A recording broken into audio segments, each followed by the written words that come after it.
ప్రస్తుత కాలంలో మన జీవితం సుఖంగా సాగిపోవడానికి అవసరమైన వస్తువులన్నీ మార్కెట్లో అందుబాటులో ఉన్నాయి. అయితే ముందు కొంత డబ్బు కట్టాలి. మిగతా డబ్బుకు సరిపడే బ్లాంక్ చెక్కులు ఇవ్వాలి. అప్పుడే ఆ కంపెనీ వాళ్ళు మనల్ని నమ్ముతారు. తూర్పు దేశాల్లో ఒక ప్రాంతానికి చెందిన ఒక రాజుకు ఆపరేషన్ చేసే బాధ్యత ఒక వైద్యునికి అప్పగించబడింది. అతడు దాన్ని విజయవంతంగా చేశాడు. కాని బిల్లు ఎంత రాయాలో అతనికి అర్థం కాలేదు. ఎందుచేతనంటే రాజుకు ఖచ్చితమైన బిల్లునే ఇవ్వాలి. తక్కువ వ్రాసినా ఎక్కువ వ్రాసినా ఆ ప్రాంతపు రాజులు దాన్ని తప్పుగా భావిస్తారు. అతనికి ఏం చేయాలో తోచలేదు. కాబట్టి అతడు రాజు ఏ తప్పు చెయ్యలేడు అని బిల్లుపై వ్రాసి ఇచ్చాడు. రాజు అతడు ఊహించినంత దానికంటే ఎక్కువ డబ్బును పంపించాడు.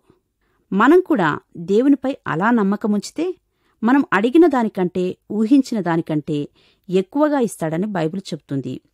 మరో ముఖ్యమైన విషయమేమంటే ఒక రాజు ఏ తప్పు చేయడని వైద్యుడు నమ్మాడు కదా. మరి రాజులకు రాజైన దేవుడు మన విషయంలో తప్పు చేస్తాడా? చేయడు కదా. కాబట్టి ప్రతి విషయాన్ని ఆయనకు అప్పగించి ఆయన మనకు మేలే చేస్తాడని నమ్మికయుంచుదామా?